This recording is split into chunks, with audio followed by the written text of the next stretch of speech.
I love you. Welcome to Watch Mojo. And today, we're counting down our picks for the top 10 shocking South Park moments from season 27 and 28. For this list, we'll be looking at the wildest and weirdest scenes from the show's newest era. Spoilers ahead, so if you're not caught up, consider this your official, okay? Your Botox, Miss Noem? Oh yeah, fix me up. Another day doing what's tough. Number 10. 6'7" Antichrist TikTok trend. Hey, fellas! You want to know what time I woke up this morning? What time? Around 6-7. 6-7! Social media trends have been ruining lives for years, so is it any surprise that this little mountain town was able to turn a TikTok craze into apocalypse fuel? The kids become obsessed with the viral hit that is 6'7". They don't know what it means. They just know it looks cool and racks up views. We don't know how soon it will walk the earth, but it could be within the next 6 to 7 weeks. Unfortunately, adults interpret it as a coded satanic countdown to the Antichrist's arrival in 6 to 7 weeks. What starts as the gang doing a hand gesture spirals into full-blown doomsday panic, to the extent they even bring in Peter Thiel, of all people, to investigate. Leave it to South Park to skewer TikTok culture and conspiracy logic in a single go. Wait, why is there a camera inside the girl's bathroom? To stop the Antichrist. Now I'm following the lead on this girl here.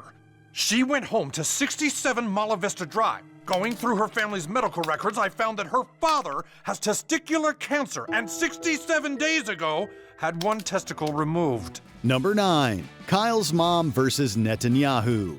You are not going to talk to me like that! I am extremely upset and I am not leaving until I have said my piece! It was almost inevitable that South Park would take a stab at the Israel-Gaza conflict. Though what's most surprising is how its most pivotal moment ends up being a serious discussion with little to no laughs. That's what the subplot involving a betting app allowing people to profit off real-world tragedies is for. Said moment involves Sheila Broflovsky, Kyle's mom, coming face-to-face with Benjamin Netanyahu himself. Just who do you think you are? Killing thousands and flattening neighborhoods, then wrapping yourself in Judaism like it's some shield from criticism. You're making life for Jews miserable and life for American Jews impossible. While usually portrayed as hovering, overbearing, and always in the wrong, here, Sheila becomes the voice of reason, cutting through the noise, and accuses Netanyahu of using religion as a shield for policy. It's messy, uncomfortable, and deliberately inflammatory, but also one of the rare times a character's rant feels less like a punchline and more like a scream into the void. Don't you roll your eyes at me, mister. You know what you're doing, and you're doing it on purpose. Well, now you can just sit in that chair, because I'm not going anywhere, Buster. I've been to every PTA meeting, every school board meeting, and I can go all day. Number 8. Satan's Pregnancy. Some shows jump the shark. South Park jumped straight into biblical fan fiction. I wish to be gone from this place. I do not understand. If you do not want to be here, then why do you stay? I am forced to stay by the dark tides of destiny. In one of the most outrageous twists of the new seasons, Satan casually drops the news that he's pregnant and the father is none other than Donald Trump. If you thought their relationship was just a one-off gag, the show soon proves you very, very wrong. The pregnancy reveal takes place amid the usual South Park chaos, with the kids obsessing over Labubus, who naturally have demonic designs of their own. Then Satan announces he's carrying Trump's child, and the entire tone of the episode tilts into blasphemous rom-com territory. You think I don't want to leave? I am bound to him! Bound to him how? All right, fine, here! You all want to know the truth? Yes, we're together! We've been together for months, and I want to leave him, but I can't! Because I'm pregnant. The media treats it like a royal baby story. Religious pundits spiral, and Trump, being Trump, somehow makes it all about his brand. And to think this storyline only gets crazier from here.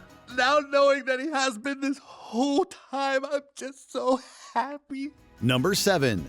AI revenge porn arms race. If you were guessing which kid would accidentally start an AI-fueled crisis related to sexually explicit crimes, you might say Cartman, but nope, it's Butters. You shouldn't be using AI to make revenge porn, Butters. That's gonna totally backfire. What's gonna happen? Using a powerful AI video generator, he cooks up explicit fake videos featuring his girlfriend and beloved cultural figures as payback. It doesn't take long before South Park Elementary promptly descends into digital depravity. Yep, that's right. I'm Butters, and I'm gonna have sex with Totoro right now. The kids insistently grasp how to use the tool in the worst way possible, churning out deepfake clips that blur the line between fantasy and reality. The adults, meanwhile, are hilariously yet frighteningly out of their depth. Teachers, parents, and cops struggle to untangle what's real and what's generated, while reputations and relationships are ruined in the process. We're running out of time here, people. These predators are all gonna start lawyering up like Totoro did. Watching Butters become the accidental architect of an escalating arms race of synthetic smut is both darkly funny and genuinely unsettling. Number 6. Ice Raids Heaven. Well, there are other career opportunities. Have you considered a job with the ICE? Help your country round up undocumented immigrants? South Park has never been subtle about its feelings on immigration policy, but sending ICE to the afterlife is a new level of savage. After joining ICE, it doesn't take long for Mr. Mackey to go full-on SWAT, start barking orders and chasing down undocumented individuals. The agents don't stop at earthly borders either. Everyone from Dora the Explorer to the residents beyond the pearly gates are soon getting raided. Oh, this is bad. Okay. Faceless armed officers storm through the clouds, harassing angels and selectively targeting dark-skinned celestial beings while letting white angels float on by. The notion that corrupt bureaucracy will literally follow you beyond the grave, combined with the sanctification of law enforcement, is a pitch-perfect mockery of the current state of ICE, as well as highlighting how normalized cruelty has become. I just need to ask you some questions, okay? Make sure you're legal. How did you get into heaven? Number 5. Bluey testifies in court. Of all the characters we expected to see in South Park, Bluey was not on our bingo cards. All right, little girl, you say the boys just used you, is that right? That's right. They made me do things I would normally never do. Capping off South Park's epidemic of AI-generated smut and deepfake abuse, an almost on-model version of the beloved Australian cartoon dog takes the stand in a courtroom, explaining that her likeness was used in an explicit AI video, without her consent and without monetary compensation. And did the suspects offer you any kind of compensation? I didn't make 1 cent. On the one hand, seeing Bluey occupy the same stage as South Park residents is hilarious. On the other, it's deeply uncomfortable having a character associated with kindness and family values described being depicted in such a grotesque manner. My client has been misrepresented, and these boys are going to jail! Number 4. Kristi Noem's puppy-killing rampage. Welcome to the team, recruits. I'm Kristi Noem, head of Homeland Security. Oh, she seems nice. Okay, very pretty. A few years ago, I had to put my puppy down by shooting it in the face. Because sometimes doing what's important means doing what's hard. South Park loves nothing more than taking public figures and turning them into absurd, often obscene caricatures of themselves. So the fact that Kristi Noem's portrayal might be one of the most brutal examples yet says a lot. Taking her infamous real-world anecdote about killing a misbehaving puppy, the show dials things up far beyond 11. We're just here for questioning. Cooperate and nothing bad. Holy shit! Their version of Noem can't stop shooting dogs, guard dogs, cartoon pets, beloved mascots. If it barks, she's pulling the trigger. Jesus, look out!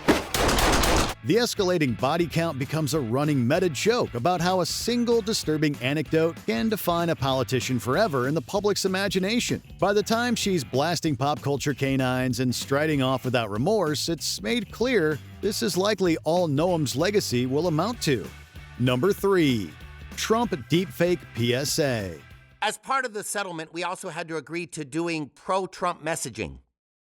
How are we supposed to do pro-Trump messaging? Just when you might have thought South Park had exhausted every possible way to mock Donald Trump, they unleashed this. Out of nowhere, we get a slick, almost inspirational PSA-style video featuring a photorealistic Trump deepfake. Who walked through the desert for you? Who survived the wilderness and gave the ultimate sacrifice? He delivers a sermon-like monologue full of religious buzzwords and emotional manipulation, while the visuals and music echo real-life faith-based ad campaigns. It's unnerving because it's so close to believable. If you stripped away the mockery and the context, it could pass as an actual political ad circulating on social media, a point they illustrate way too well. The PSA ties into the ongoing storyline about AI, disinformation, and the idea that reality itself is becoming optional. It isn't just a joke about technology, it's also a jab at media companies, political campaigns, and even the show's own corporate overlords. Trump. His penis is teeny tiny, but his love for us is large. It's South Park being hilariously self-aware and genuinely alarming at the same time. Number 2. Trump and Satan. Hey, Satan! I don't want to right now. What? Hey, relax! Come on, Satan, I've been working hard all day! If you saw South Park Bigger, Longer, and Uncut, you probably remember Satan's toxic relationship with Saddam Hussein. Turns out that the Lord of Hell recently got himself a new flame, and it's none other than Donald Trump. Hey, Satan! I'm not in the mood right now. The visual of Trump and Satan naked in bed together, lounging like a long-term couple, was instantly seared into the mainstream. It's not subtle. Trump is in bed with evil and still comes out looking worse. The show pushes the envelope further by making constant gags in regards to Trump's genitals, doubling down on his fragile ego and the constant discourse around his body. Satan, meanwhile, isn't just a punchline. He's weirdly vulnerable, to the point where you can't help but feel sympathetic in regard to his terrible choices in romantic partners. You remind me more and more of this other guy I used to date. Like, a lot. Needless to say, Matt Stone and Trey Parker aren't the biggest fans of Trump.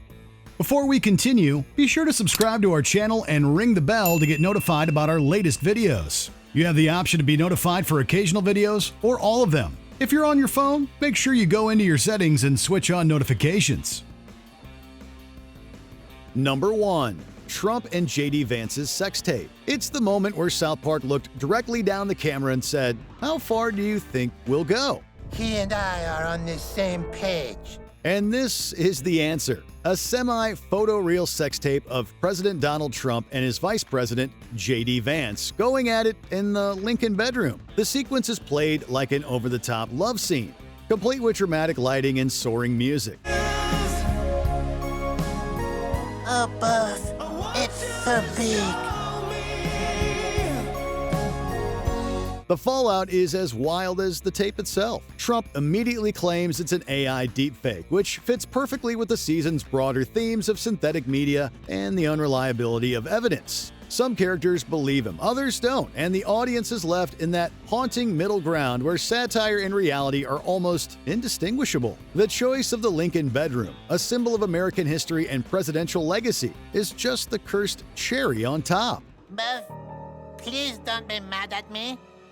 Everything I did for you. Do you agree with our picks? Which new era South Park moment made your jaw drop? Let us know in the comments below.